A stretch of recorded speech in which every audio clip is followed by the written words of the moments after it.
Hello, everybody. Welcome, one and all, to this week's edition of PSVG, the official podcast of PlaySomeVideoGames.com and the flagship show of the PSVG Podcast Network, the only podcast network that is a lot like IKEA.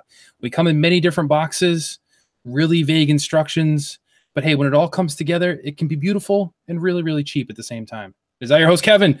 With me this week is the returning Donnie. Sir, how are we doing tonight? Greetings, Koopalings. What's going on, guys? Oh, it's going, sir. And also, in the third rotating chair is Mr. Josh Bones. How we doing tonight? What's up, Sack Boys? we scolded Kyle for that once. It's so bad. Sack it's Boys. so bad. It's yeah. Hey, it's a brand. It is. It is. I mean, I guess it's no different than Koopalings if you break it down. It just sounds much more distinct. Oh, it's way different. Well, it can be way different. But anyway, I digress. So, as we like to do each and every week, we want to start things off with talking a little bit about what we've been playing, what we've been up to. Donnie, let's have you go first tonight. Well, played Doom, played my SNES Classic. I was waiting for the Grinch face there. Played Persona 5. Sorry, I was taking a sip. I couldn't. I got you. I'm not going to talk too much about those. I talked about them a lot on the Shack, so go check out the Shack show. New game that I played is Mario Party Top 100. My daughter has the flu this week. She's had the flu all week. My wife and I have been trading days off and all that. So I got this on the GameFly. I didn't think I was going to buy it.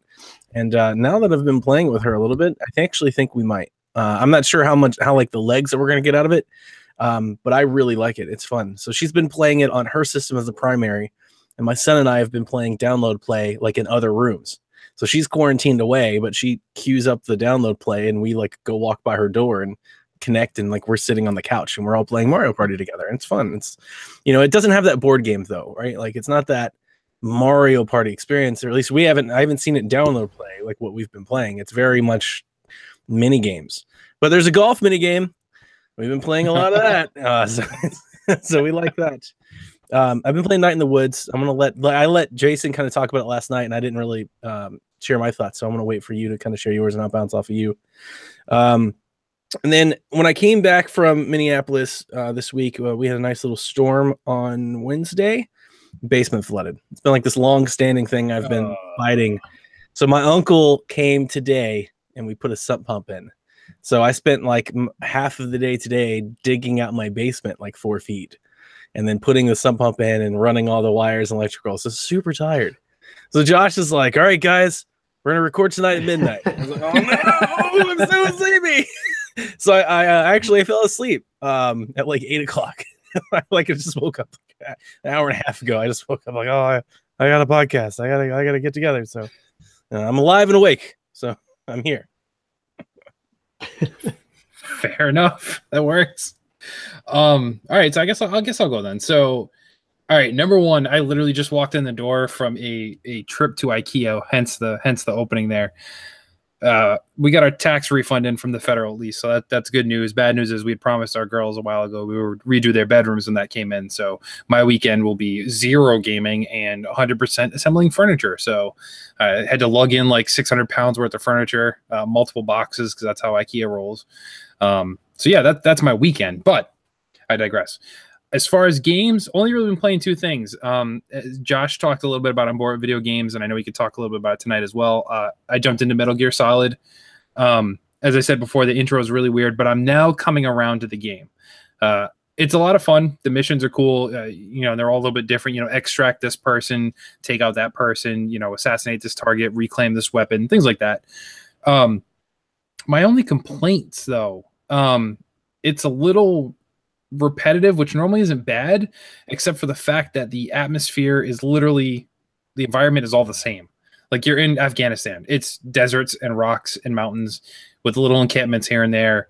And you keep going to the same encampments to do different missions where it's like, if I was just here 2 missions ago, why am I now rescuing this person that's been there supposedly? Like, why couldn't I get them the first time? So it's a little redundant there, but I do appreciate the main missions and the main storyline that's going on. It's just, you kind of have to do the side quest to gain your money, however you want to word it. They call it like GP or something in this game, to expand your base and expand your weaponry and stuff like that. So it's fine. It's just it's a little repetitive. I'm hoping, and I don't know if it's going to happen down the line. There's a change of scenery because it's just desert and red rock. Like that's all it is. So it gets a little tedious. Night in the Woods. So hashtag Kevin game. I am having a blast with this game. About this one. Yeah. So I'm digging it. Now, a couple people have mentioned already that it's not much of a game. It's more of like an interactive story. There are very minor elements of platforming and some mini games in there, be it like Guitar Hero-esque or, as I mentioned on Twitter before, it was a knife fight in my game. But what I love about this game, number one, the animation, which everyone said the art style is great, but the writing and the snark, if you will, in this game, the writing is great, and it's just so weird to see it on a Nintendo system where they're just dropping swears left and right too. But yeah, the story's a lot of fun. I've hit a bit of a supernatural element in my playthrough, so I think I might be the farthest out of the group, perhaps, but I don't know, Donnie, you'll have to fill in how much you've played, but I'm a good chunk of the way into the game, and I just love it. It's a great story. Like I said, it doesn't take much to play. Anybody can play. Anybody can beat it. I think just the content is not appropriate for all ages, but it's a lot of fun.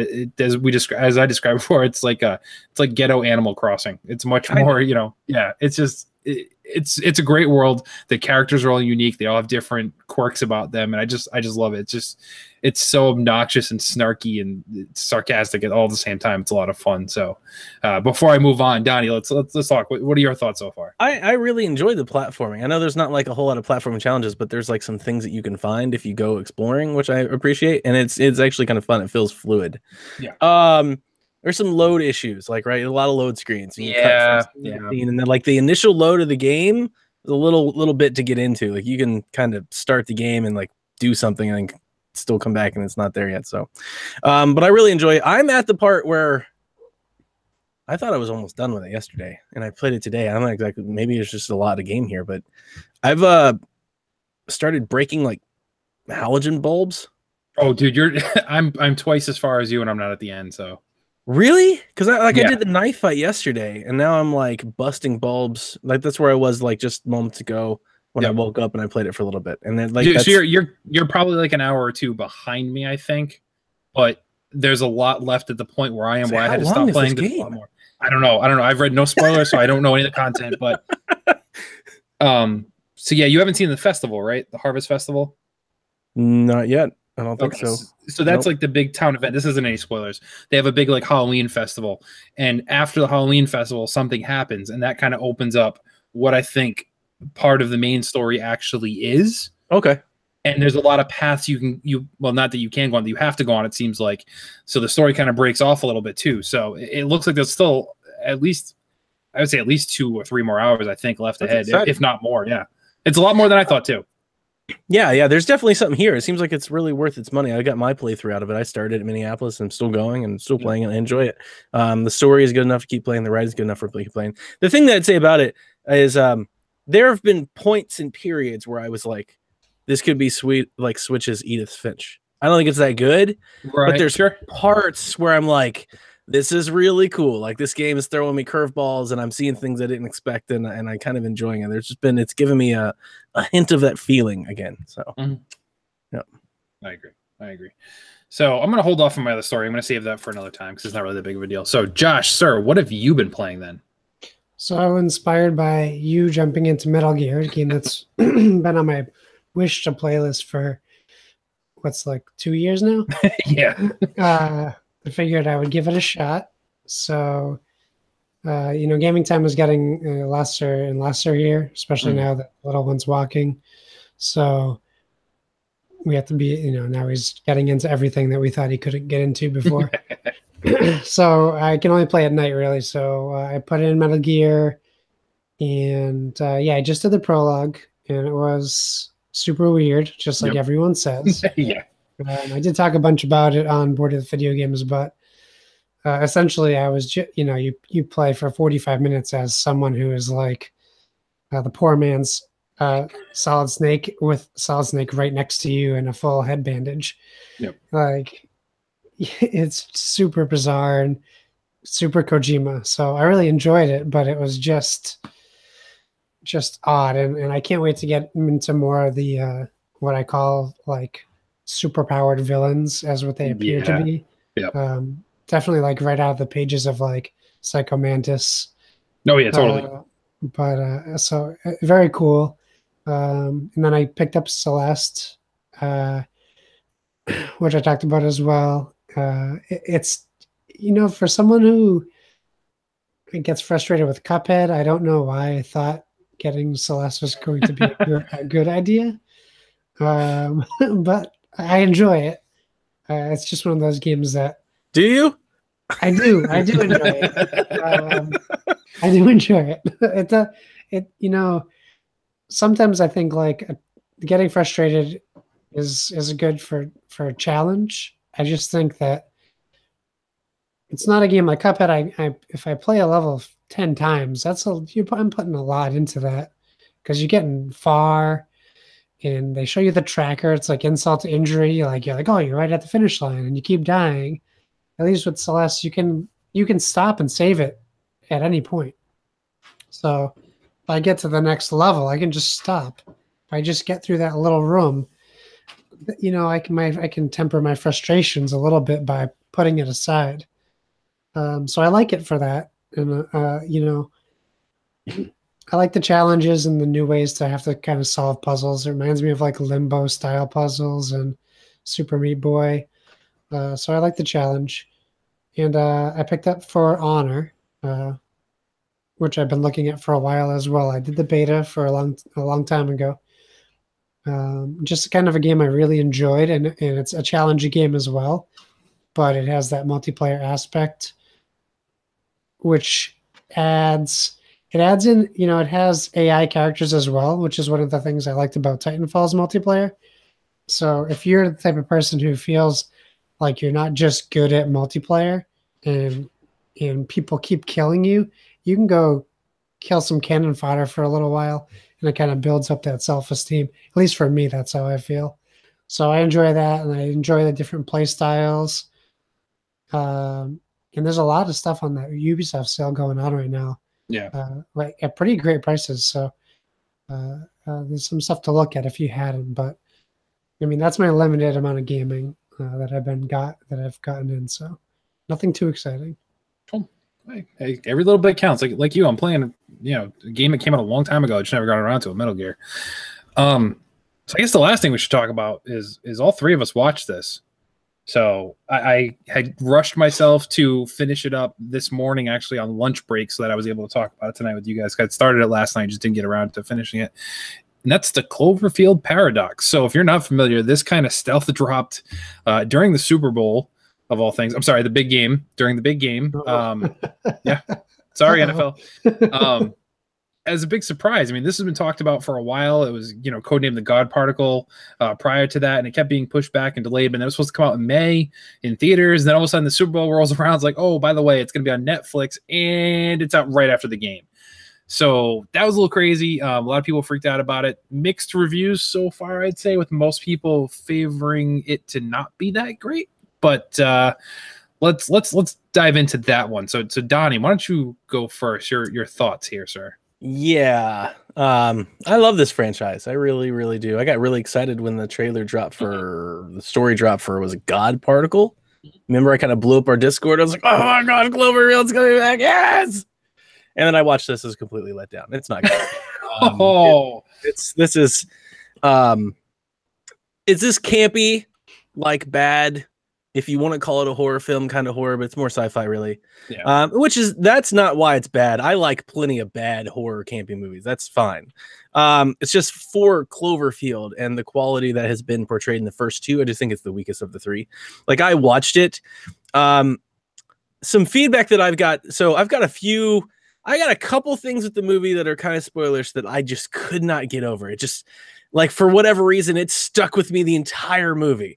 Okay. The first is that the entire spaceship looks like a freaking nightclub. Am I the only one that was bothered by like the neon pink and the purple and the blue light? Like every hallway has like a different theme and a different color. I'm like, what is this? Is this Night at the Roxbury? Are we watching Cloverfield? What is going on here? Yes, it drove me nuts. My wife was like, you're probably the only person who would ever notice this. It's like every room had like some neon glow and none of it matched.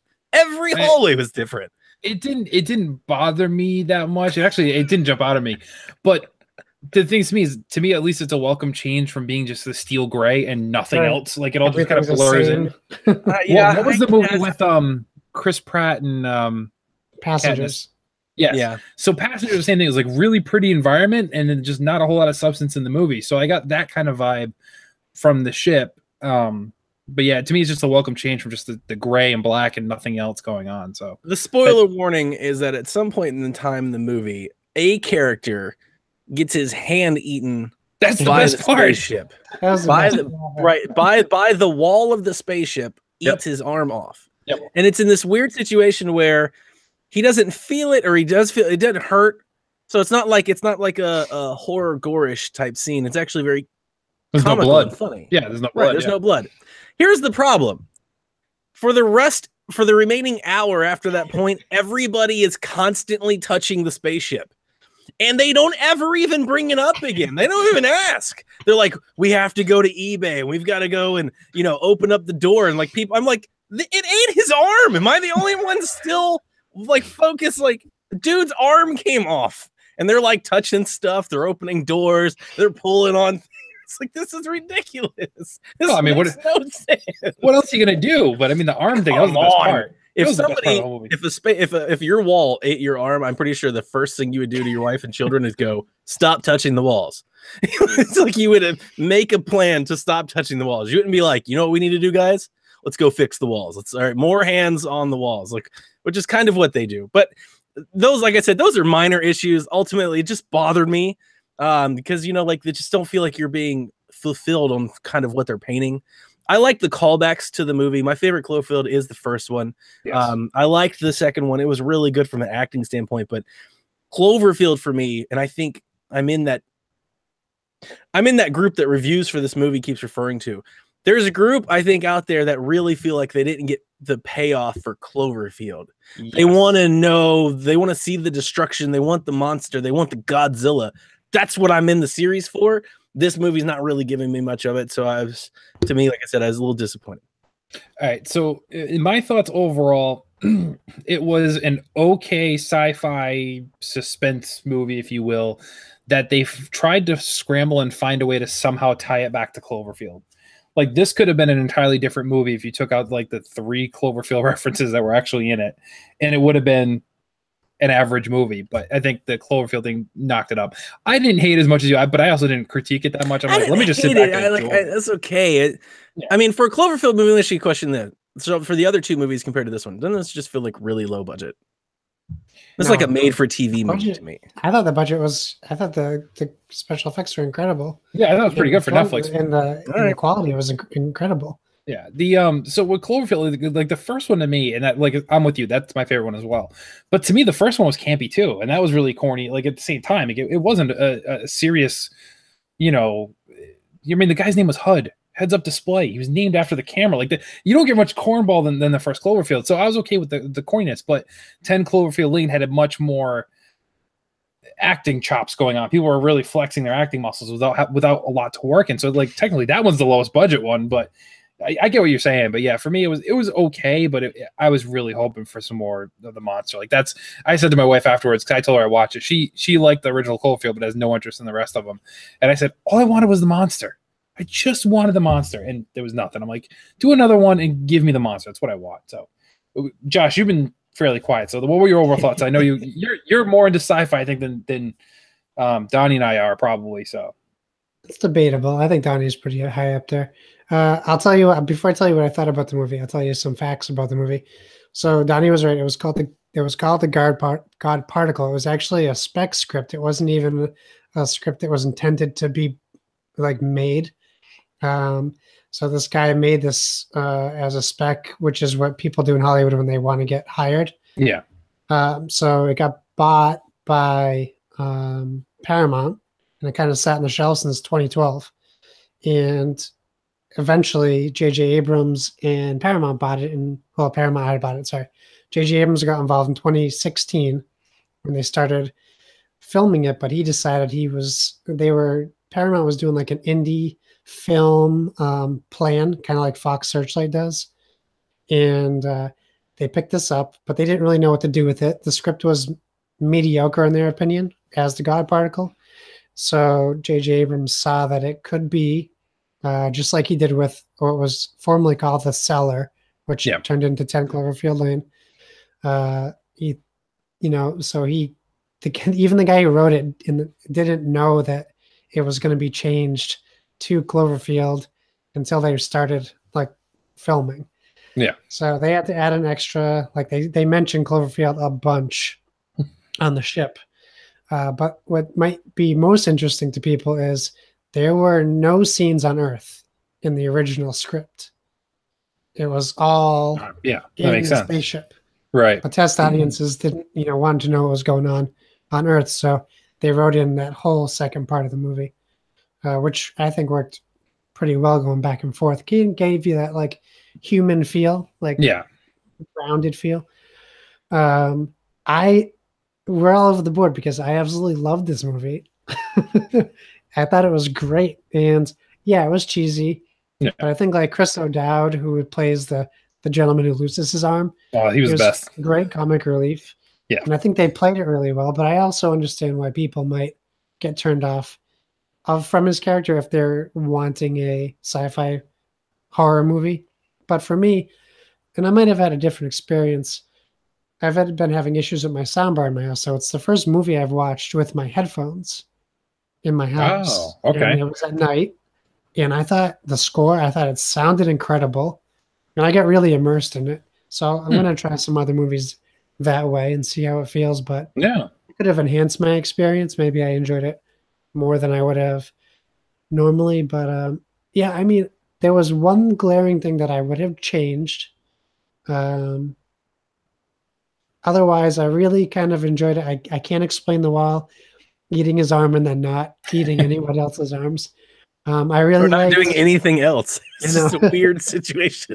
I really like the plot twist. I thought at the end with the female, you could kind of see it coming a little bit, but that's when you're dealing with parallel universes, you couldn't. It was hard to tell how they were going to play it out. I felt like it was very like paint by numbers, like Event Horizon. Yeah, it was like Event Horizon. Yeah. For sure. And I think that's a good thing. Even with Alien, like it really felt like the first Alien to me in some ways, where it's just at moments it's a very quiet spaceship kind of situation. And you I like how they jump you right into the movie on like their third attempt on where you don't know what's going on and you kind of learn with it. But I will say, to avoid spoilers, if you skip ahead 60 seconds, you won't hear it. But when they're returning to Earth and they're dropping through the atmosphere and they breach the cloud. Well, they go from, I wish I knew the term, but once they get through the stratosphere and the Cloverfield monster comes out of the clouds, they ruined the scale of what the size of that Cloverfield creature would have to be the way they showed it. What I really wish they did was no Cloverfield monster there. Make that nice. It has a nice panoramic scene where everything looks safe in the stratosphere. And then as they drop through the clouds, they should have lowered the camera and shown a city being destroyed by the monster. Because all you really did was see his shadow when he was at the hospital.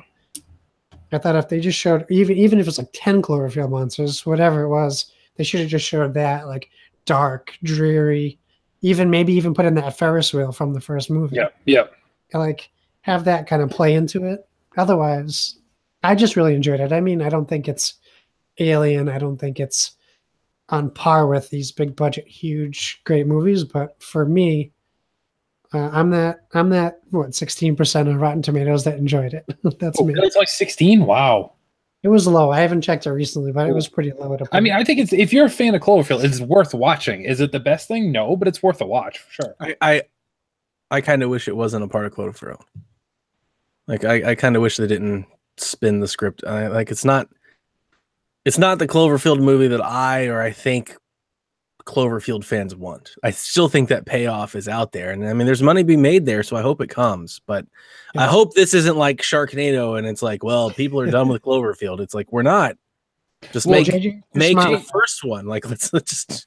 Well, JJ had said, you know, ever since like the second one was coming out, his intent was to make it more of like a Twilight Zone, like a Black Mirror, where it's like, yes, all these stories are happening in the same universe, but they're not necessarily connected. So, as much as we all want it, I'm not sure we're gonna ever get that second monster movie again. Like, I mean, it does. Even though he said that, I think this pretty much sets up Cloverfield 1. I would, yeah. Even though he said he doesn't necessarily want them all connected. I mean, this is basically the precursor to Cloverfield, and it's a decent explanation on how that happens. You know, so I'm okay with that. All right, we've talked enough. This is a video game podcast for crying out loud, people. So you've heard enough from us. So it's time to jump into the messages and hear what you guys have to say and what questions you have for us. It's time to check the mailbag. First one comes from @BacklogBlues. What is your favorite video game Easter egg from a Nintendo Switch game thus far? That's super specific. Yeah, Donnie. super specific. Donnie, you go first. Yeah, I was kind of hoping the older folks might take this from a game. So like we can't use like the controller, like little Easter egg thing, or like the NES Golf on the Switch, that, you know, because that's all system stuff, right? Yeah. I think of that stuff now. The only ones that come to mind are the only game really that comes to mind is Zelda. So Zelda's got the Satoru Iwata tribute, which is great. Yeah, and then there's also, what is it? What's the Ocarina? Was it Lon Lon Ranch? Yeah, in Ocarina. Yeah, so that's basically there, like there. It's destroyed. There are ruins of Lon Lon Ranch in Zelda Breath of the Wild, which ties it back to Ocarina, which is great. So, and there's a lot of those over there in Breath of the Wild. So that's what I go with. For me, the first thing that jumped in my head was spoilers for Mario Odyssey. the 64-bit versions of Mario and the castle and all that stuff, revisiting back to Mario 64. That stuff for me is probably the greatest. And it's not really an Easter egg, but I mean, you could, I guess, not continue to play to get to that point. You could have just stopped after the main game and not saw it. But Mario Odyssey is just chock full of all stuff like that. You know, New Donk City and all the Donkey Kong inspired stuff. And there's a lot of fun stuff there with the Mario stuff that jumped out to me at first point. And then the second you brought up Zelda, I'm like, oh yeah, that's right. I think it's just, I haven't touched Zelda in so long. I think I kind of missed out on that. So, or didn't miss out. I forgot. But Josh, I haven't seen a single Easter egg in any of the Switch games I played. Whether I was whether it was there and I didn't see it or not, I couldn't even tell you the last Easter egg in a video game I played. So I'm bad at this question. Josh fails. Okay, on to the next one. @Trash Turkey. If you were a video game character, what would your idle animation be? Let's go with Josh first this time. Reverse order, since you copped out in the last one. I want to imagine I just pull my pants down and show my butt. Butts. Because I'm a video game character. I would never do that in real life. I knew that was going to be a butts thing. And I saw the question, like that's what that's going to be. And I presume Kevin's should be like salt. It should be some salty. I was going to say, take out a salt shaker and just dump it. I don't know what mine should be, so I'll let you guys pick mine. Ooh. Oh boy. Do I just loaded belligerently to rate people or something? Like, what do I? You walk over to something and throw a blanket over it. What? For a blanket statement. Oh, so now I get it, but that's not a good one, man. Nobody knows what that means. They're like, what is this random thing this character is doing? So like when Swapfire 2 comes out, what is my character's right? What do I do? Oh man, if I could do shooter McGavin guns, shooter, that'd be great. You could either you could pull out a golf club and just kind of do it. I was just thinking. The other thing I was thinking, you could put on a Browns jersey and then take it back off, and you have to go back again. Cry, put on a Browns jersey, and shed some tears. Yeah, I would say the golf club thing. Do a little practice swings. Yeah. As your idle animation. Oh. There you go. All right, so at dspin67, what do you do when you're stuck in a game? Not glitch-wise, but puzzle-related. Do you keep trying even if it takes hours? Do you step away from the game, come back? Do you rage like Kevin would and throw a controller through the wall? Asking for a friend who rage quit acting Origins? I think it's Assassin's Creed Origins. Okay, yeah. AC got that Google swipe like I do. Yeah. No, that makes sense. So, yeah. So, what do you guys do when you're stuck in a game, Donnie? So, was an Uncle Bread fan over there, Chris McCracken? He replied to this and he said, "YouTube it, move on." I'm with him. I've given up on the days where I'm going to sit there. So, I mean, really, my answer to the question is, how good is the puzzle? Like, if you're really digging it, try. Try hard. Like, maybe go eat a sandwich and come back. Don't spend more than an hour trying to figure it out, right? Like if you're banging your head against the wall for more than maybe 20, 30 minutes, dude, look that thing up and keep going. That's too much time. Like, you got things to do. You can't be wasting your time screwing around with video game puzzles that don't mean anything in the end of everything. So you could be building IKEA furniture. That's right. So for me, I'm kind of with you, Donnie, in most cases. But see, I don't do that with puzzles per se. I might do that if I'm like, hey, I'm on this mission, I need to find X and I can't find it, I'll YouTube it. I'm more of the person who will, I need to stop playing this game for a little bit of time, maybe play something different and then jump back to it. And then 9 times out of 10, I go through it like right away after that. So I kind of just need to walk away, clear my mind of it, go back to it later. And most time I can get through pretty easy at that point, but that's just me. Josh? Yeah, I'm like I don't walk away. Usually I'll give it the college try, and then if my wife's around or I'm playing with people, I'll ask for their input, and then I'll go to the internet, whether it's YouTube or Game Facts for like walkthroughs or something like that. I'll find a way if I want to keep playing the game. Sometimes I play a game and I get to a puzzle and I go, yeah, this is my stopping point. I don't need to play this game anymore. All done. All right, so we're on to the part of the show now where Donnie can leave and go get a snack. P Calico 84 tweeted at me earlier in the week and said, "I certainly hope you guys are going to talk Ninja Turtles this week." So Josh and I know, Injustice obviously has been teasing for a while the coming of the Teenage Mutant Ninja Turtles as a DLC character for Injustice 2. But a couple days ago, they showed a trailer for them and actually them in action as well as their finishing move and stuff like that. So we got a better look at how the Turtles are going to act in Injustice. Josh, what do you think? Did you know you can have Trenchcoat Raph? I saw that today. Yep. There's going to be so many alternate costumes, which I think is pretty cool. But I watched the Watchtower. I watched some playthrough.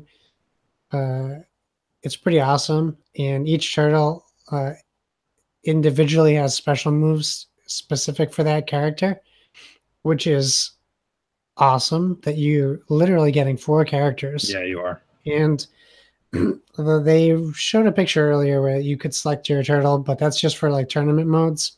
When you play regular, you have to do your own mode sets. So you put a main weapon for each one, and that's how you pick your turtle. Okay. But even so Leonardo has one of his burn meter powers, one of his like special meter powers, is to call in the different turtles. So like circle and right calls in Raph, circle and down calls in Donatello, and they each have different timers until they can come back because some of the moves are more powerful than others. Oh, okay. I'm super psyched. I can't wait. And they said all the costumes are themed based on the personalities of the turtles. So Donatello will have like tech themed stuff. Michelangelo has skateboards. Raph has the size. So and it looks so smooth. And like Donatello is a distance fighter and Raphael is a close range, and they have different counters. I can't wait. I don't know if I've seen a date for when it drops though. I don't think I have either, but it should be February. It's February. So, you'd think they would have dropped today because today, as we're recording, is February 9th, which is National Pizza Day. It would have made sense, but they didn't do it. Yeah, I'm with you. This is really exciting, and this just once again shows, as much as some people don't want to hear it, this fighting game has so much depth to it. Like literally every character is entirely different, and this is now a dynamic where you're really, it's one character per se, but there's 4 entirely different fighting styles, and they can kind of cross combine and help each other out, and then the finisher is all 4 of them. But I mean, they did a good job. Like, so with the fact they had the trench coat Raph costume in there already, like, I mean, that's just it's weird because it seems like they care more about in Injustice, they care more about the Ninja Turtles than the new Ninja Turtles cartoon that's coming out, which looks like garbage. Or any Ninja Turtles game in the past 10 years. Yeah, you're right. It's just like, they're a DLC character in a DC game that they technically don't belong in per se, and they've taken more time to perfect these guys than anything else in a long time. But I'm excited. I can't wait to try it out. So yeah, that's our thoughts there, Paul. So do us a favor. Now that we answered you, tweet me back and let me know your thoughts because you didn't tell us. So let us know. Hey, Donnie, your thoughts on the Turtles? Yep, that sounds about right. Okay, next question. We have 3, 2. I don't know. We have a couple Olympic themed questions here coming in. So first one comes from Super Lobster 06. Official Olympic Games have always lacked quality, but if a big dev who could adequately fund Winter and Summer Olympic titles stepped up, would you be interested in an Olympic title game, or are they doomed to forever be gimmicky? P.S. He's never touched the Mario/Sonic Olympic Games. I know Donnie has. Yeah.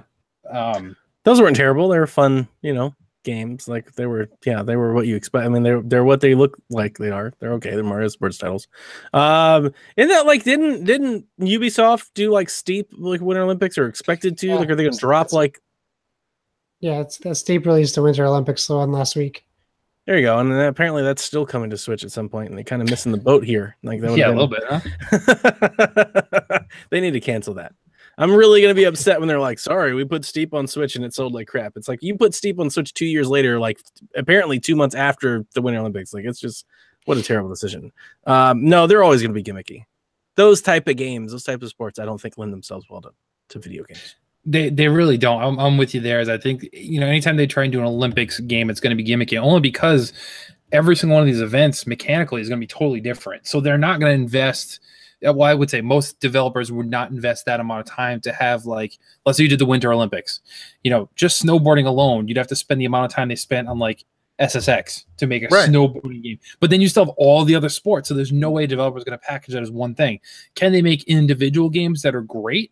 Sure. That's what I was thinking, because you've got like those great sports games like soccer games, like FIFA, like has all the World Cup stuff in it, and like NBA you can play as like Team Italy and you can do all the Gold Cup stuff. So yeah, like that's where kind of that stuff lives. Yeah, I don't think we're going to see anything come out again that's not going to be gimmicky. But I mean, honestly, are we even going to see anything come out again? Period. Other than, I mean, the Mario and Sonic didn't even do it this time. This is the first time in a long time they haven't done one. So it's I think they're pretty much over it. I mean, the most popular events too typically don't lend themselves to video games. So you look at like in the Winter Olympics, one of those popular ones is like figure skating. Nobody's going to play that game. During the summer is gymnastics. No one's going to play that game. So it's like it's just not profitable in that manner to do it right. Josh, your thoughts? You with us here on this?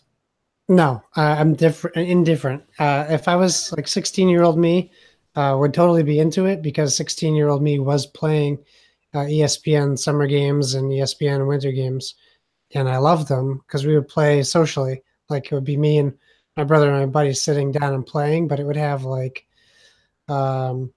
moguls for winter sports. The moguls, it would have high jump, it would have the snow and ski and shoot, whatever it was, and they had plenty of sports, ice hockey.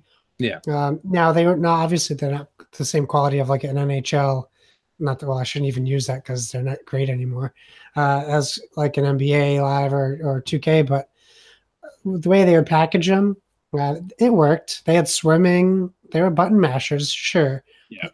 Swimming for the Summer Olympics, pole vault, hammer throw, all that kind of stuff, javelin. Like those were super fun. And they were done well back then. I don't even remember the developer, though. It might have been Konami back then, because I kind of have the Konami screen flashing in my memory. But I would be up for trying it if they put a good effort into it. But I think the stuff that we see nowadays, I don't see that happening unless it's just going to be too gimmicky and mini game stuff. So, Right. yeah, Okay. maybe a good developer. So this is kind of a good segue too into the second one, Olympic theme here. So Brian Underwood asks, in honor of the Olympics, what's the worst and best sports video games of all time in your opinions? Oh, geez. I guess I'll go first here. So I'm a fan of the old school sports games like Madden 94, NHL 93, like those ones there. But if you want to talk like the ones I probably spent more time playing, we've said it numerous times here on PSVG. NBA Street, love that.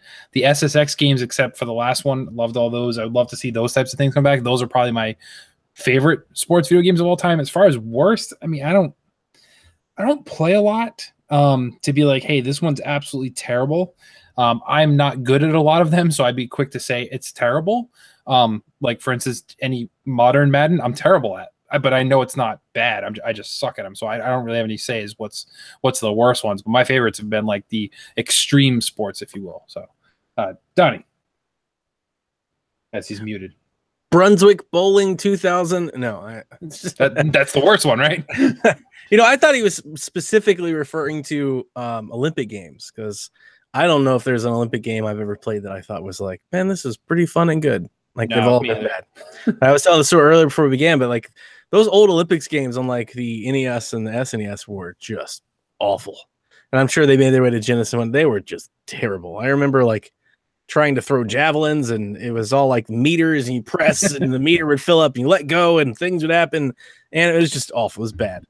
My favorite sports games are just the ones I'm nostalgic for. Like, so quickly, any N64 wrestling game. Oh, yeah. Tecmo Super Bowl. Blitz, the 2K series, especially the NFL 2K and the NFL 2K5. I remember NBA Live 06 was like revolutionary. You could run the pick and roll for the first time. But yeah, I mean, I love most sports games. Like there's an evolution there that I've always enjoyed. Triple play baseball. Triple play, yeah. Yeah, that was fun. I used to just like jack home runs with King Griffey and boost up all the sliders and just go yard with Frank Thomas and stuff all the time. Yeah, it's good stuff. All right, Josh. So the question was, what's the best ones and the worst ones? Yes. In honor of the Olympics, what's the worst and best sports video games of all time in your opinions? Okay, so Ken Griffey Jr. Baseball, the High Heat series baseball games, and probably my favorite sports game that I've ever played is NFL Fever on the Xbox original. That's a good one. And it was like the first alternative to Madden, and it had a more arcadey feel to it. Mm-hmm.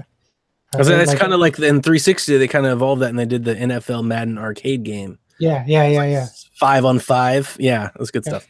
Yeah, I really like that. And then I don't know, for worst sports games, like pretty much any of those early NES ones where anyone could have a sports game. You shut your mouth. Blades of Steel is a national treasure. Blades of Steel is a great game. And actually, you know what? I'm thinking of SNES because I'm thinking of they had a lot worse. Junior Baseball. I'm thinking of Emmett Smith football. Joe Montana's football. Yes. Yep. So all those, and then I think the last Tiger Woods was terrible. The one with Rory McIlroy. Oh, but the reason why I thought it was terrible is because you had to buy courses. It's awful. That's ridiculous. And you're still paying $60 for the game. The golf isn't good. I love the golf, but I wasn't gonna like mention Hot Shots because I kind of thought in the honor of the Olympics was like realistic games. But dude, yeah, no. That game is and I do love Hot Shots Golf on my PSP for sure. Yeah, Hot Shots is great.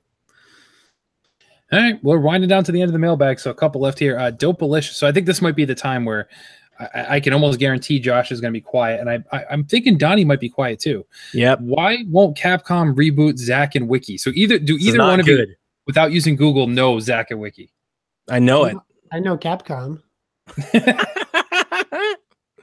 All right. So which one did you play, Donnie? Did you play the one on Wii? No, the series. I have friends that had it, and I've seen it. Yeah. So #Kevin Game. I did play this actually, and it's one of those games that I picked up. I played the Wii one. It was at Target. It was never sold in Target physically, but for some reason, I guess somebody bought it online and returned it without ever opening it. So it was like clearance, and I got it really cheap. I'm like, this seems tolerable enough to play, and it's like a pirate adventure type game, almost like Banjo-Kazooie-esque. Yeah. it was a lot of fun. So I don't know why they won't reboot it, because it was actually pretty good. It's very much in the vein of like Shantae. So to put that in perspective, Donnie, I could see it being like, you could easily have Shantae in that universe and it would fit just fine. Like they could do something like that. I'm guessing just because nobody knows what it is there. But it's something I think would definitely be at home, especially on Switch. That could definitely rival some of these great indie games we're seeing pop up. And, it's not going to be a $60 release, but they could easily do like a $20, $25 indie version. And I think it'd definitely be worth a lot of people's time. Even if they port the one from Wii, just port it over and make it look a little bit better. But so that wraps up the questions then for this week. Donnie, do you have a question, it says here? I've got a question in the topic. I don't know if we've got time for it. How much time we got? We got about 15 minutes. All right. We'll try. I've been thinking about something for a while now, and I kind of put some thought on my plane ride to Minneapolis, and I kind of wanted to pose it to you guys. Globally, at a macro level, do you think we need to reset, recalibrate how we perceive and score reviews for games? The reason that I asked the game, and I'm going to point this game out, I don't mean to make this game my example. It's just recent history kind of got me thinking this. Like Celeste got really high scores, right? It's 10 out of 10. I've felt for the past year, 2 years, like everything is like an 8 or higher. Just like have we gotten to like technologically, have we got to the point where games are so pretty and so good that they're just all like 8s or higher? And if that's the case, like, do we need to kind of reset that and maybe lessen that, oh, it looks great, oh, it's pixel art, oh, it's cool, and like maybe hold games to a higher standard, because now all games are pixel art, look cool, have cool stories. Like, do we just need to like set a new standard that we hold everybody to? Because I really feel like you got to really put out a piece of to get things below like a 6 these days. Like, yeah. I have felt for a long time like scores are like the scale is basically 6.5 to 10. There is no 6 to 1. Like, when's the last time we saw a 2? Like, that doesn't happen. It's not there. So like, do we need to recalibrate the scale? That was kind of the thing that I was thinking in my mind. I was like, man, maybe we need to do this. We need to explore the space. Yeah, I'm kind of in your boat here. I think it's a little twofold. So number one, it's a subjective thing. So it's kind of hard for you to make like a standard saying, well, here's the standard for everybody, because I'm still going to have fun with jazz punk, whereas everyone else looks at me like I have 12 heads. But, I get what you're saying. I think in our universe here at PSVG land, we see things a little different. So we see our IGNs and we see our Kotakus and Polygons, and they're covering mostly big games. You don't see them covering a lot of stuff. So it's almost like they're not even, they might be playing. They're not reviewing. They're not reviewing these games. The less like super high scores. Right. Like it's a weird world that we live in where like GTA, Horizon, Breath of the Wild, Celeste are all 10s. It's like, yeah, it doesn't make sense. Are we judging things fairly? As much as everybody likes Celeste and everyone's been talking about Celeste, I like, and Seth has tried pushing me a little bit too, and I think even Jason did a little bit. Like, I have zero desire to play this game. Like, I know people are enjoying it and stuff, but like, I just watch a video and I'm like, this is not a 10 out of 10 for me. This is just Super Meat Boy going up and down instead of side to side. Like, that's literally what it is. Like, this looks like the nightmare levels you see in Mario Maker. I have no desire to play any of that stuff. So to me, I don't get it. Can it be executed perfectly? Sure, but in my mind, I'm like, I could never hold that up to a Breath of the Wild, or Horizons, or a Dawn. Even some of the mid-tier games, I can't sit there and be like, I'm gonna have more fun playing Celeste than I did playing Watch Dogs 2, and that's not a 10 out of 10 game. Like, I don't get it. But then you see, I say, hang on. Let me interrupt. Before it becomes a witch hunt, I'm not meaning to make Celeste the whipping boy here. Yeah. I think we all know there are like 10 Celestes. Right. Yeah. There's that golf story, underdog story that people get behind. They're like, oh my God, it's so great. Edith Finch. Right. I love Edith Finch. Even me. I'm like, I love Edith Finch. Is Edith Finch as good a game as Grand Theft Auto 5? And if it's not, how can we score them the same? Like, it's, I don't know. You see what the kind of the picture I'm trying to paint? I'm not sure if I'm even conveying it correctly. Yeah, I get it. I just think it's the big sites only review big games for the most part, or big, spotlight indies.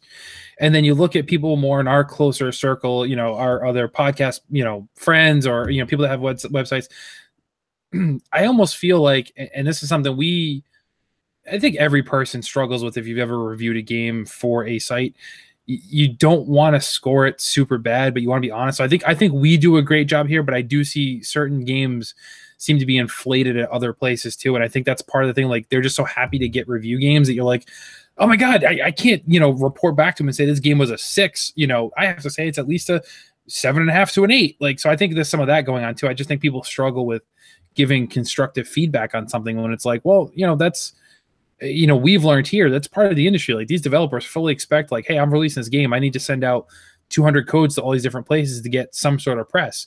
And for a lot of indie studios, a 6 or 7 might be really good for them, and they're really excited about that. We've given that feedback to people, and they've thanked us for it and given us, more games down the line. But I think others are a little bit afraid to give that feedback and say, well, I had fun. This game was okay. I see what you're trying to do, but it's really like a 50, and I think they're a little afraid to do that too. I think that's part of it.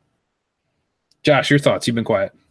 So yeah, typically I don't look at review scores, but there is one example that has been bugging me for a while. So I get Game Informer, I think, like most GameStop customers do. I'd be hard pressed to tell you in the past 6 months I've seen a game below a 7.75 rated featured from them. So that's bugged me. Because I used to remember reading like EGMs and seeing 4s, 3s, 5s, and it seemed a little bit more fair. So when I get a Game Informer, if I do look at the score, I don't pay attention to it. I'll just read the review, because you know what? You can tell when there might be some bias to the score by what they're writing, especially when they're hopping on the same thing for 4 or 5 paragraphs to try to get out a good review. So if you kind of just read the context of that, you can kind of see. I know that's not always the case with everybody, but I agree with you, Danny. Like, we shouldn't. Well, I shouldn't say that. It should be tough to have a year where you have that many games that are 8s, 9s, 10s, have that many in a year that are that high. And like Celeste, for me, it's not a 10 out of 10. It's a good game, but I'm like a 7, an 8 out of 10. And I know that you felt differently with Mario Odyssey than others did, and that I certainly don't think Mario Odyssey is a 10 out of 10. I don't either. No. Because you could just take some of the camera angle issues, and that should take it down half a point at least, or a quarter of a point. So I think people just love giving something. Oh, it's a 10 out of 10. I love being able to give it this score. People are more apt to pick up or read an article if it's like 10 out of 10 than if the headline was like, this is an average game. Yeah. It's like ratings clickbait. I was kind of thinking like Night in the Woods. Like when I bought that game, I did some research on it. It's got really great review scores. I think it's a really great game. I would not review, if I was scoring the game in a review, I wouldn't score it that high. Because there's some issues I have, at least with the Switch version. It's got some load times. You're right. Like it's a little repetitive. Like there's not a whole lot there. Like there are certain things that I would be like, this is a really good game if you're into this type of stuff. I just honestly, the point is, I'm not even really into review scores either, Josh. So like, I know I'm making a point out of scores. I just feel like everything's an 8. Like everything's an 8 or a 10 these days. It's like, why even have the scale? Like at this point, I'm in that Devin camp. Just drop scores.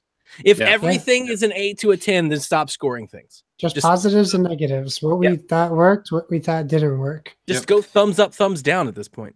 If you look at Netflix reviews, course, don't do thumbs up, thumbs down. It needs to be middle ground. It can't just be a thumb up. Yeah. So Night in the Woods right now sitting on Metacritic, just for some context here, it's a Metacritic score, is 87. Destructoid gave it a 95. Game Informer 88.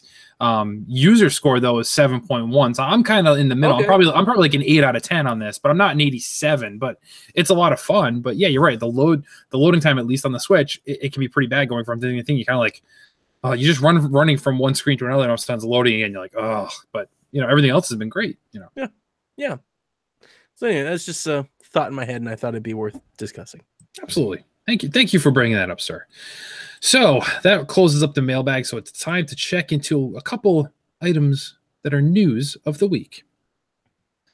I shall go first since Donnie brought up the last one. Big one for me that I'm kind of excited about, and quite frankly, I forgot about for a little while. Far Cry 5 announced its season pass the other day. The upgrade will also include an updated version of Far Cry 3, as well as 3 bizarre new pieces of downloadable content.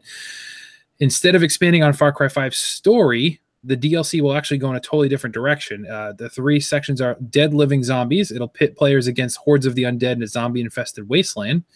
Hours of Darkness will take them to Vietnam, where they'll do battle against the Viet Cong soldiers. And finally, Lost on Mars puts you into outer space, and you drop some right on the red planet to fight against giant spiders. So all 3 experiences are very different. It's more, first thing I thought was like, well, this is just like Blood Dragon, where it was like a standalone DLC, and it was awesome, but just so, far away from what Far Cry 3 was at the time. But then, yeah, Far Cry 3 Classic Edition will be also included in this. You'll have access to it a month before it's actually released, because it will be released as a standalone game, which I'm very excited for, because Far Cry 3 was my favorite Far Cry so far. Voss was one of my top villains of all time in gaming. So season pass for Far Cry 5 is available right now with the gold version of the game, which runs $89.99 for the digital version, or $100 for a physical copy. So yes, it's a big price tag. But I spent the same thing for Injustice, and I don't regret that. And this one has a ton of content. You're figuring it's a full game. It's actually 2 full games, and then 3 DLCs, which if it's anything like what Blood Dragon was, that's all going to be, amazing. You can beat it in like 5 hours, but it's still like amazing, totally twist. What are the Far Cry 3 enhancements over the original version? Graphically, I think it's just graphically. Is it like a big graphical update? Did they release any comparison? Is it like a HD remaster? Yeah, it's like an HD remaster. They released a trailer along with the announcement that shows some of the graphics. It does look better. It doesn't look like Far Cry 5. It still looks a little bit downgraded, but it does look a lot better. A lot better than what it did. Yeah, and that's enough for me, because honestly, I would have, even if they just let me play the PS3 version on my PS4 like digitally, I would have bought that a while ago, because I've thought about like that game recently, but like I want to go back and play that, because Far Cry 4 was okay, but Far Cry 3 was better story wise. Yeah, I agree with you. Yeah, that's a good feather in the cap there. That has my interest. I still don't think I'm gonna pop anytime soon, but I'll be keeping tabs on that one for long. It's interesting in the pricing. They're basically just like taking Prime and stuff out of the gate. Like, you either buy from us at the Prime price, or you're going to pay them more and get it at the same price you pay for us. I like that. That's smart. Yeah, exactly. Josh, your thoughts? What helps with that price tag is game share. That's right. Team Xbox. That's how we'll be playing ours. I wish I had a game sharing friend. I still got nobody that wants to. Nobody wants to do that. Yep. That's why I'll be playing it. I think I'm getting Okami too from my game share buddy. Yes, that's right. So you did mention that. We're getting a lot of games to play, and Monster Hunter and whatever else we're getting. You two are crazy. Oh, all right. So, Donnie, you got any news for us this week? Yeah, let me ask you a question, boys. Money or love? Because I love money. Because that is the next Splatfest in America, beginning next week, February 16th. Also next week, Bayonetta drops for anybody listening. That's a big deal. February 16th, 9 a.m. 9 p.m. That's it. You're going to be picking your teams. Do you like money or do you like love? I will be representing Team Love, obviously. I think I have to go with money because I traded mine in. We had fun the last Splatfest. I don't know if we'll do it again, but the last Splatfest, we all pulled together. We played. We streamed the game. I streamed the game with a hangout embedded in the stream. So we had what do we have, 6 people at one point? Yeah, we had too many people. We were all talking, hanging out. We had chat going. We were all drinking. It was a drunk stream. We were all just having fun. That was good. That was good fun. Maybe we'll try to do the same. Yeah, that's the night Josh made me buy Gang Beasts. Oh man, yeah. What did I call what did I call Tyler? The Garth Brooks alter ego. Yeah, Chris Gaines. Chris Gaines is what it is. Awful. So what are you, Kevin? Money or love? What's your real answer? Who do you love? I love money. That's my thing. No, I'll probably be on Team Love. Yeah, nice. Because I don't have money now, so what's the big deal? You had some, and then it's all gone. Yeah, that's true. Another lopsided, dishonest Splatfest. Fair enough. Everyone's going to pick love, and only 30% of them mean it. 30%. All All right. Well, I think that wraps up for this week. It's about time we check out of here, guys. So before we go, anything you'd like to plug there, Josh? Yeah. Bored with video games. It's a thing I do with my buddy Kyle. You know him at Psychocross. Please give us a listen if you're curious. We cover board games and video games. We're not bored with video games. We are bored with video games. That's literally the same thing you just said. You said the same words twice. And I use the same inflection too, so I intentionally did that. Check me out at Josh Bones on Twitter.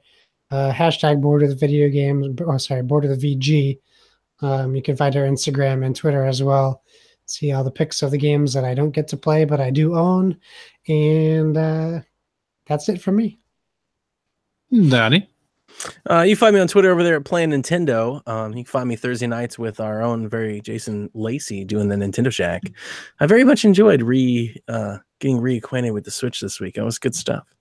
We got a new show coming, so tell your friends about the PSVG podcast as we continue to grow. It's replacing an old show. I'll let Kevin do the plug naturally. Yes, so Early Morning Gamer is evolving, much like Pikachu into Raichu. Wait, no, nobody likes Raichu. Everyone likes Pikachu better. So I don't know. It's a good thing. Early Morning Gamer will be transforming to PSXP podcast, aka the PlayStation Experience podcast. So Seth and Justin will now be transitioning over to talking all about PlayStation since we have such a heavy Nintendo presence here. We want to give you some exposure there to some other things. So look forward to that dropping in your podcast feeds next Wednesday morning. So same release schedule as Early Morning Gamer, but a whole new trend. So tell us what you think. You can follow it already. It's on Twitter. I don't know the thing off the top of my head, unfortunately, but you can find it through us.